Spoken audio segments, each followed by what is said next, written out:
Oh, great times. Knights, castles, fair ladies. And this monstrosity. Meet the absolute champion of degradation, the emperor of sluggishness, the king whose scepter was clearly longer than his brain wrinkles, Charles VI. French. Glass. Mad. First, Karl was called the Beloved. The people adored him.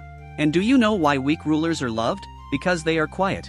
But our patient decided to prove that the silence in his head isn't just there for no reason, it's a deadly diagnosis. In 1392, his friend, who was clearly not a real friend, decided to play torchbearer at a celebration.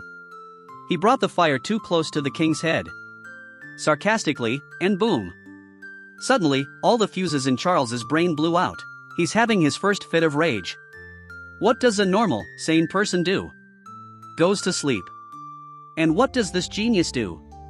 Grabs a sword and starts cutting down his own guards. He kills his page, a boy who just handed him a spear. He charges into the crowd of courtiers shouting attack, and slashes everyone left and right. They barely managed to calm him down. Did they put a straitjacket on him? No, they didn't wear those back then.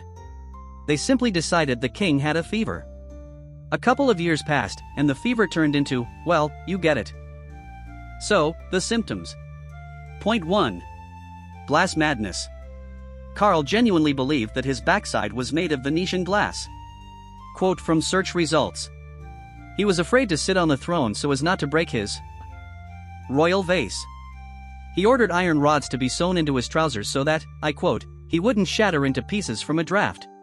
Imagine, France, the 100 Years' War, famine, devastation. And the king sits in the corner whining, careful, slam the door, I'll fall apart. Item 2. Hygiene issues. He refused to wash or shave for 6 months at a time. Said he preferred the natural scent. Item 3. Hallucinations. He ran through the halls of the Louvre screaming that iron warriors were chasing him. He didn't recognize his wife, called her a spy and ordered her taken away. Then again, maybe he had a point. Wives, they're like that. But the craziest part is how his reign ended. He sold the entire country to the English. Literally. Signed the Treaty of Troyes, making his own daughter marry Henry V, and the French crown, went to London. So this guy was so done with running the country that he just handed it over to the enemy, just so they'd let him sleep in peace and stop messing with his glass ass. So when you feel like your boss is an idiot, remember Charles VI. At least your boss doesn't demand you pat his chair because he's afraid he'll crack. This wasn't a king. This was a patient from Ward 6 who accidentally got the nuclear briefcase.